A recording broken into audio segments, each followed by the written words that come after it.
This next section is all about Peter Walsh. So Peter Walsh is walking and he's thinking about civilization and the triumphs of all the things that humans have done. And as he's walking, he sees an ambulance speeding to the hospital, having picked up humanely some poor devil.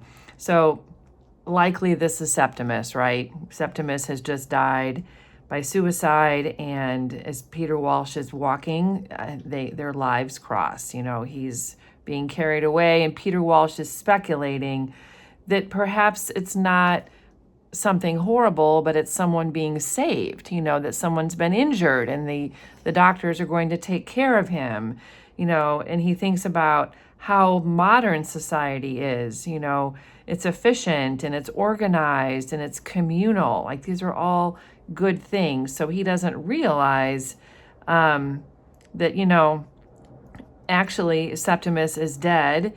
Septimus felt isolated by London and by society. So there's some irony here. But Peter in the moment is seeing potential, healing, and perhaps that there's going to be, health in the future of the person in the ambulance. Maybe it was morbid, or maybe it was not touching the respect they showed the ambulance with its victim inside, busy men hurrying. People think how easily it might be, it could have been them, in the ambulance. We start to value our own life when we see that somebody might lose theirs. A little glow of pleasure, a sort of lust. The visual impression warned one not to go on with that sort of thing anymore. Fatal to art, fatal to friendship. So like when you see someone who might be sick or hurt, you think, oh, I need to be more careful. I should take better care of myself. So he's going through all the thoughts that people think about when they know someone has died or someone is injured. So he also thinks to himself that it is the privilege of loneliness. In privacy, one may do as one chooses. One might weep if no one saw. It had been his undoing, this susceptibility in Anglo-Indian society, not weeping at the right time or laughing either. I have that in me, he thought, standing by the pillar box. So this is a reference again to like the room of one's own that Virginia Woolf keeps returning to, this idea that everybody has their own inner life that belongs to them and only them. And Peter is thinking about this as well. He's also thinking that he has flaws. Like when he was away from London and he was in India, he wasn't always reading the room very well. He would sometimes make cultural mistakes. And then he starts to think about the weight of the day, which was beginning with the visit to Clarissa, how intense it had been. And here we have again this reference to the dripping. Like in the previous little section, Septimus was thinking of Resi as talking like just a gentle dripping from a faucet. So that was sort of a positive association. But in this sense, it seems a little negative. The drip of one impression after another down into that cellar where they stood, deep and dark, and no one would ever know. Partly for that reason, it's secrecy, again, a room of their own, complete and inviolable. He had found life like an unknown garden. So he's remembering being at Clarissa's home. And when they had that private talk and he started to cry, it was as if he were sucked up some very high roof by that rush of emotion, and the rest of him, like a white shell sprinkled beach, left bare. It had been his undoing in Anglo-Indian society, this susceptibility. So this is a beautiful simile, but it's showing again, like he's emotionally fragile. He has deep thoughts. And he starts to remember Clarissa again. So we're going to have a lot of psychological times. He remembers back in the day when they would be talking together about everything, how they always had theories, the two of them, like young people have. It was unsatisfactory, they agreed, how little one knew people, which is, of course, how they feel. It's how Peter feels even now. They also talked about how it was important that people seek out others who complete them. So it's sort of reminding us that at one point, Clarissa and Peter saw each other as their person.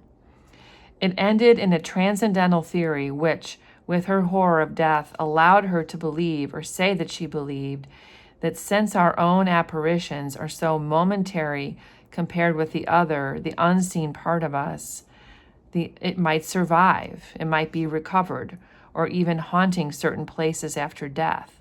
So he remembers talking with her about perhaps the soul and just like the deeper parts of ourselves that maybe others can know, but maybe not. Again, it's this idea of your own private life.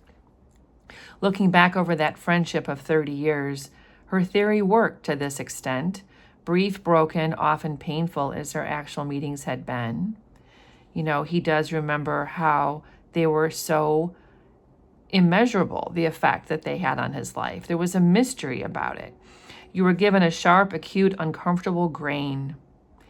The actual meeting, the horribly painful, as often as not, yet an absence.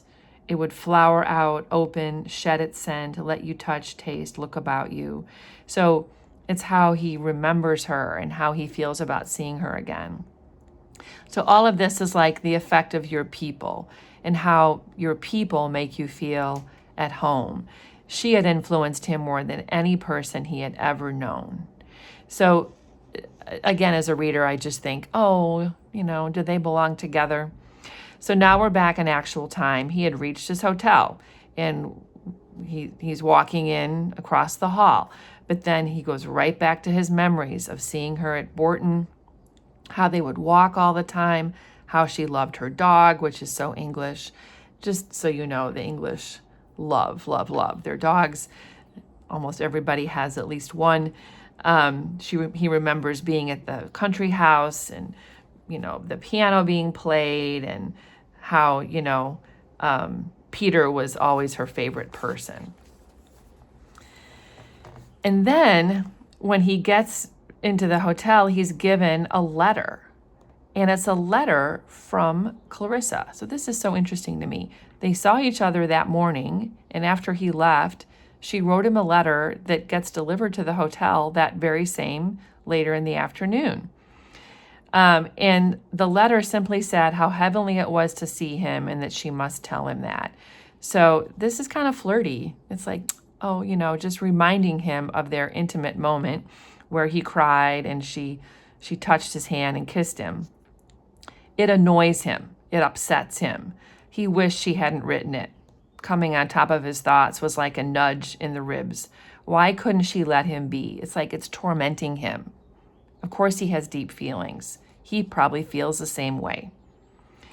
This is a really, I think, interesting and insightful reflection on what a hotel is like, because this is where he's staying.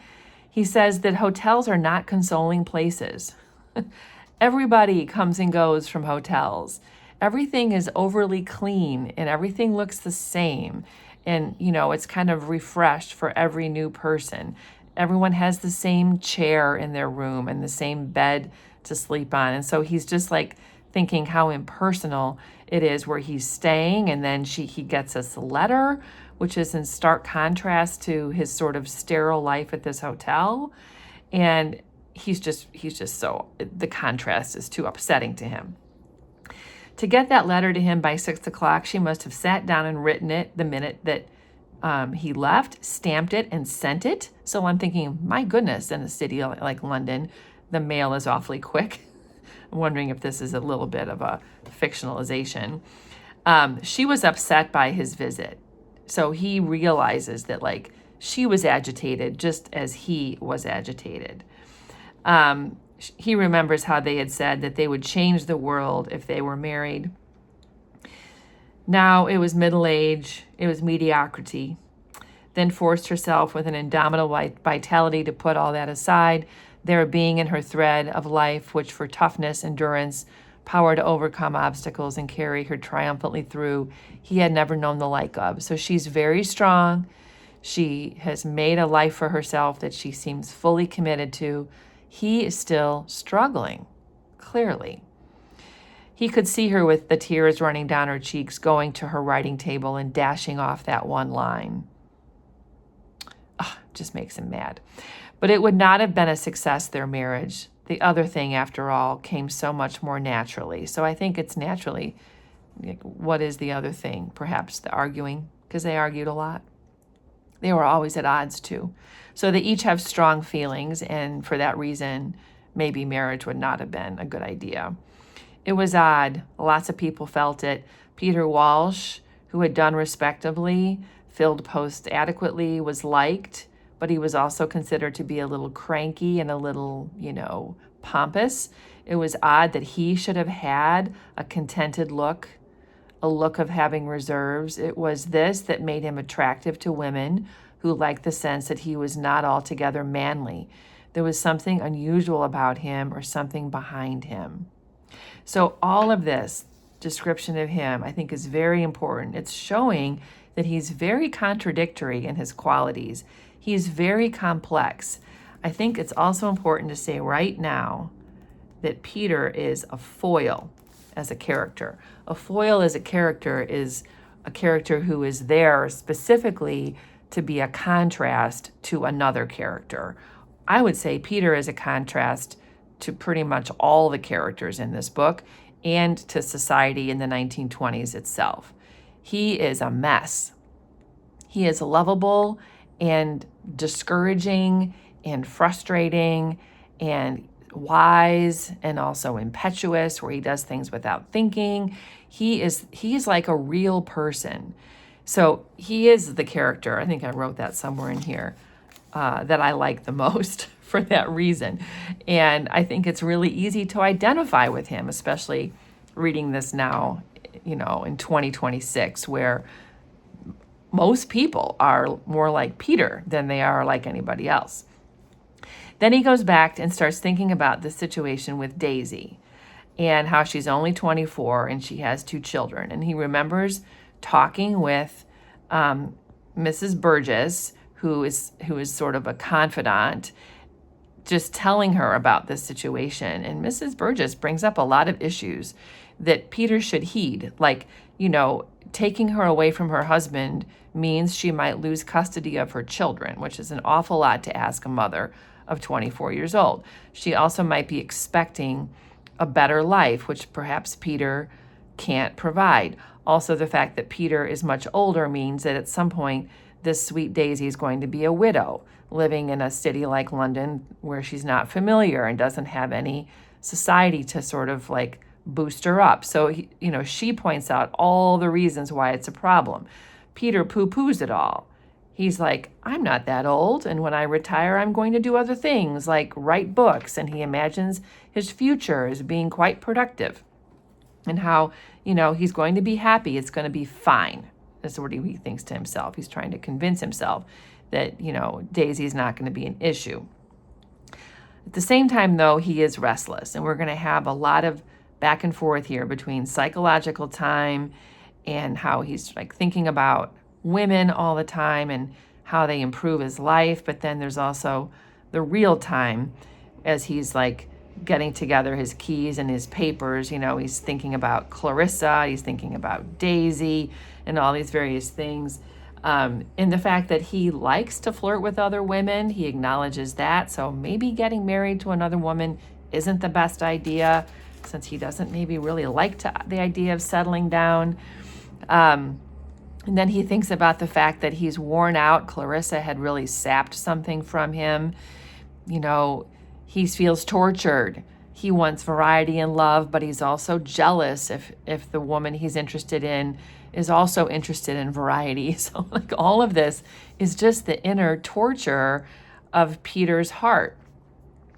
At the same time, we're back in the real world where he's going into the dining room of the hotel to eat his dinner. And I just made a point here of the syntax. This entire paragraph is basically one long sentence of like what all the people are doing, how they all look, and what he believes they see in him.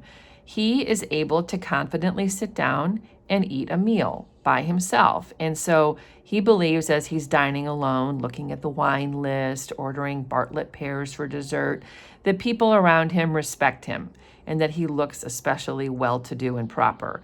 And he's sort of referencing the people in the dining room. Here is listening to other people's conversations and what it is that they're doing. So we're getting another sense of the public again, just like we've had in various other elements of this book. And then he decides he will go to Clarissa's party. And he justifies it by saying, because he really wants to talk to Richard Dalloway about what's going on with India. What is Parliament going to decide to do with India? How is the British government going to improve things there? And then, of course, he wants to hear gossip and he wants to hear music. He never says he's going to go to see Clarissa again. This is the truth about our soul, he thought. And I'm thinking, we want to hear gossip. Who fish-like inhabitants deep seas and plies among obscurities, threading her way through the bowls of giant weeds. This is like how people are over sun-flickered spaces and go on into the gloom, cold and deep. Thinking about like, this is how people are when they go through their life and they're looking at other people, scrutinizing, trying to learn little bits of information. And then he jumps right back into, what did the government mean to do with India, is what he would ask Richard Dalloway, because he would know. It's a hot night, and then he starts to describe the public again, how people are coming outside, they've changed their clothes, they're enjoying the fresh air, and how people shift from their workday to their evening, and how a lot of that has to do with what they're wearing. And he's noticing all the women, as Peter would. The evening seems to say it's going to resign, which is personifying the evening. It's about relaxation. And the evening is saying, I fade, I disappear, and people are lingering in that sort of relaxed state. The great revolution of Mr. Willett's summertime had taken place since Peter Walsh's last visit to England. And so there's like new ways of dressing. So this is sort of showing modern life beginning. Pink stockings, everyone's well-dressed, pretty shoes. People are a little bit more fashionable, and they're sort of moving away from those Victorian clothes. And again, he's like, these women, boy, are these women beautiful, like those flowers Clarissa's Aunt Helena used to press between sheets of gray blotting paper with a dictionary on top, and Miss Aunt Helena had died, so he's remembering again Clarissa's family and how really they were like family to him as well. And then he thinks to himself, how much he watches cricket, and that's serious, it's important. I mean, cricket is a very unique sport, really only in Britain. I think Australia has cricket as well, but I mean, really it starts in England. And so, people watch this very slow game with great devotion, and he clearly does as well. He can never help reading about cricket. Think how all countries are devoted to whatever sport it is, their local teams and everything else. That's how it is for Peter. So he decides, he was going to go to a party at his age. He was going to have an experience. So again, making his age a reference here causes me to think he's a little bit maybe put off by what Mrs. Burgess had said about his age. And he's like, I'm not too old to go to a party and have an experience. So, he thinks he's a player. He can show up and have a good time. And just even as he looks about him, he sees the world as infinitely rich, mysterious, and absorbing. There's such flare and glare. So he is excited by everything around him. So this reminds me of like the earlier scene in the park when all the people are watching the airplane. There's just this collective awe. He feels caught up in all this positive energy of the city evening. Everybody's dining out, doors are being opened, there's music, everyone's nicely dressed. What with these doors being opened and the descent and the start, it seemed as if the whole of London were embarking in little boats moored to the bank, tossing on the waters as if the whole place were floating off in carnival. So much energy. And so he goes on to think, here in Westminster was a retired judge, presumably sitting foursquare at his house door, dressed all in white, an Anglo-Indian, presumably. So this reference is obviously a cultural reference to the fact that yes, there were British people colonizing India, but there were also Indian people living in England, and because of just the colonial culture. And so it's again this idea, like Clarissa had earlier, of looking in the windows and seeing other people living their lives and seeing that their lives are so private and unique to them. And it comforts Clarissa, and it seems to comfort Peter as well. And here's like the brawling women and the drunken women, and here's the high houses and the doomed houses, so rich homes and poor homes, and all the different transportation. He gets close to Clarissa's house because as he's observing all this, he's walking to her party, and he suddenly sees all these cars. There's taxis bringing people to her party.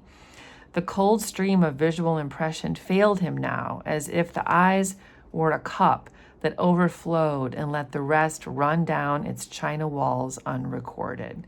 It's another beautiful simile, just how he's overwhelmed by the energy of the people coming to the party, and he's going too. The brain must wake now. Like, he's got to snap out of this daydream and be ready to present himself.